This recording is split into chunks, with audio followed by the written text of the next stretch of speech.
ഹല ഈ മറ്റേ കിളിനാദവും പിന്നെ വേറെന്തിരിക്കുന്നതും പിന്നെ ഈ ഉദയസൂര്യ റെസിപ്പികളൊക്കെ ഏറ്റ് പാടാനും ഉണരാനും ഒക്കെ താല്പര്യമുള്ള ആൾക്കാർക്ക് ഇങ്ങോട്ട് വരാം.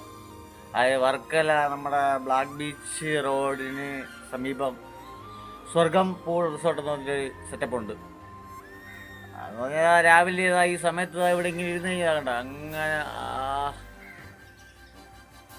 തരും അമ്മാതിരി പവർ കിട്ടും ഇയാളെന്ന്. അപ്പം കറക്റ്റ് സ്പോട്ടാണ് കേട്ടോ. ഇവിടെ ഈ ഹട്ടെന്ന് പറഞ്ഞു കഴിഞ്ഞാൽ രാത്രി ഇവിടെ വേറെ വൈബായിരിക്കും, രാവിലെ ഈ വൈബായിരിക്കും. അപ്പോൾ ഇടയ്ക്കൊക്കെ ഇങ്ങോട്ടൊക്കെ വന്ന് നോക്ക്. അതായത് ഡയറക്റ്റ് അടിക്കുകയാണ് അമ്മാതിരി. അപ്പോൾ നമ്മളിവിടെ അത് സുഖിക്കാനും ആസ്വദിക്കാനും വന്നതല്ല, നമ്മൾ ജോലിക്ക് വന്നതാണ്. എന്നാലും അതിൻ്റെ കൂടെ സുഖങ്ങൾ കിട്ടുന്നുണ്ട്. അപ്പോൾ വന്നാൽ കാണാം, കേൾക്കാം, അറിയാം, മനസ്സിലാക്കാം. ചിലർക്ക് ഉൾക്കൊള്ളാനും പറ്റും. അപ്പം സാറേ